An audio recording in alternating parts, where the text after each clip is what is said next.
Brazil's remote tribes say traditional cures made from tree bark and honey has helped them overcome coronavirus. A remote indigenous Amazonian tribe has said that their traditional remedies made from tree bark and honey have helped when treating symptoms of the coronavirus. The virus has spread rapidly in Amazonas, where more than 20,000 people have been infected with the virus, and 1,400 people have died. The spread has increased fears for the region's indigenous people, who have a history of being greatly affected by foreign diseases. Brazil has an estimated 800,000 indigenous people from 300 ethnic groups. Far from lab coat and face mask territory, a group of indigenous healers with feather and leaf headdresses has been working its way up the Amazon River, looking for medicinal plants to treat the new coronavirus. In a small motorboat, 5 men from the Satire Mawe tribe have been trying to help their people survive without using the saturated state health system in Amazonas, in northwestern Brazil, which despite its remoteness is one of the places hit hardest by the pandemic. We've been treating our symptoms with our own traditional remedies, the way our ancestors taught us, said André Satire Mawe, a tribal leader who comes from a small village on the far outskirts of the state capital, Manaus.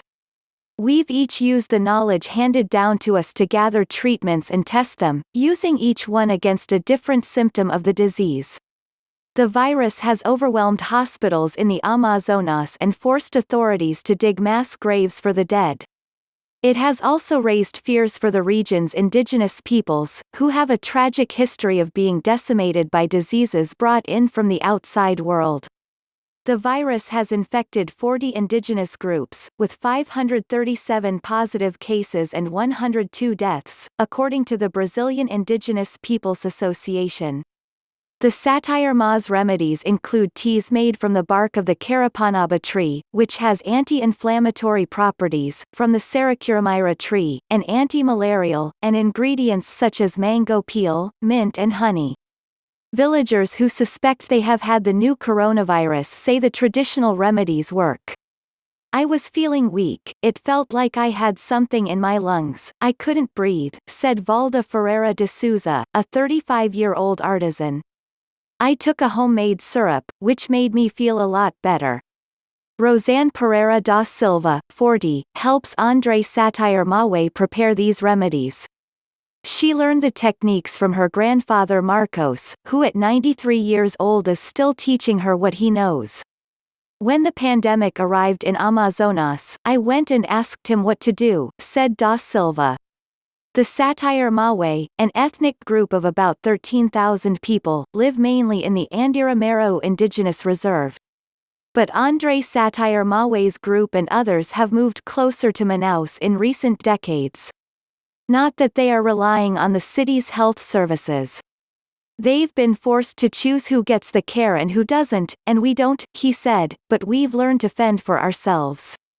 Brazil is now the country with the third highest number of confirmed coronavirus cases, reporting 262,545, with 17,509 reported deaths. Brazil has now surpassed Britain, Spain and Italy in the past 72 hours on the list of total infections, and is behind only the United States. Last month, experts at 2 of the country's leading universities said under-testing could mean the real figures were 15 times higher or more than those recorded by the Ministry of Health. The giant South American country of 210 million people is torn by a political battle over how to respond to the virus.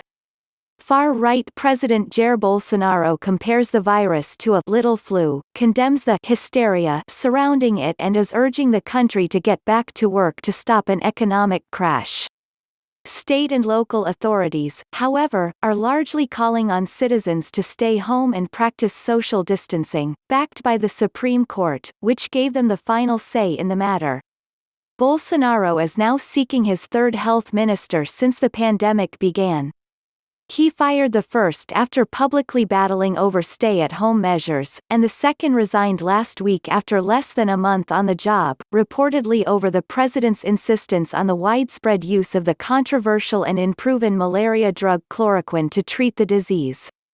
Hospitals in several areas are meanwhile operating close to full capacity, and the hardest-hit cities have begun burying victims in mass graves, even as the number of infections continues to soar.